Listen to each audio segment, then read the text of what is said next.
नमस्कार दोस्तों, स्वागत है आपका आप ही के चैनल रियल लॉ विद अनुज में। आज हम बात करने वाले हैं एक बड़े ही इंपॉर्टेंट मुद्दे के विषय में, नोटा ऑप्शन के बारे में। क्या है नोटा ऑप्शन? भारतीय चुनावों में नोटा ऑप्शन यानी किसी भी विकल्प को ना चुनना एक वोटिंग विकल्प है जो बैलेट पेपर और इलेक्ट्रॉनिक वोटिंग मशीन पर उपलब्ध होता है और जो कैंडिडेट्स में से किसी को भी ना चुनना या सभी को अस्वीकार करने के लिए हमें स्वतंत्रता देता है। नोटा मतदाताओं को उनकी नेगेटिव ओपिनियन और कैंडिडेट्स के समर्थन में कमी को व्यक्त करने का पूरा अधिकार प्रदान होता है। इसके जरिए वे अपना विरोध दर्ज करा सकते हैं और साथ ही साथ अपने निर्णय यानी कि वोट की सीक्रेसी गोपनीयता को भी बनाए रख सकते हैं।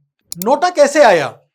एक केस था People's Union for Civil Liberties versus Union of India 2013 Supreme Court. इस केस में सुप्रीम कोर्ट ने 2013 में डायरेक्शंस पास करी कि नोटा ऑप्शन यानी कि none of the above option को ईवीएम मशीन्स में लागू किया जाए, जिससे कि जो वोटर्स हैं वो किसी कैंडिडेट्स के प्रति अपने डिससेटिस्फैक्शन को बता सके और साथ ही साथ कैंडिडेट की वोट यानी कैंडिडेट का जो डिसीजन है वोटिंग से रिलेटेड उसको गोपनीय और सीक्रेट भी रखा जाए। सुप्रीम कोर्ट की 3 जजेस बेंच ने यह कहा कि एक वोटर चाहे किसी को वोट करना चाहे किसी को वोट नहीं करे, दोनों ही सूरत में वोटर के डिसीजन की सीक्रेसी को बनाना यानी कि वोटर के डिसीजन की गोपनीयता को बनाना उसका कानूनी अधिकार है। और इस डिसीजन से हमारे भारत का जो लोकतंत्र है उसको और भी ज्यादा मजबूत किया गया,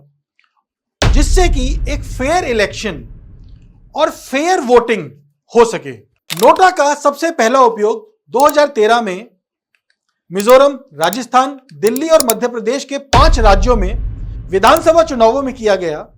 बाद में 2014 के सामान्य चुनाव में भी इसका उपयोग हुआ। इसे 2013 के सुप्रीम कोर्ट के निर्णय के बाद प्रक्रिया में लाया गया।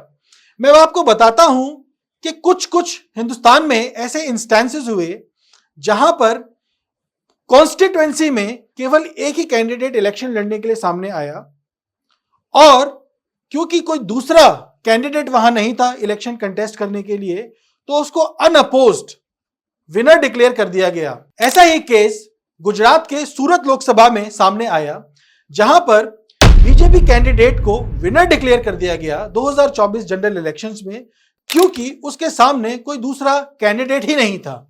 लेकिन क्या होता अगर नोटा को सबसे ज्यादा वोट मिलते? अगर जो पब्लिक है वो सबसे ज्यादा वोट करती none of the above option पर, क्या उस सूरत में भी उस कैंडिडेट को विनर डिक्लेयर करना चाहिए था? क्या होगा अगर नोटा को सबसे ज्यादा वोट मिलता है?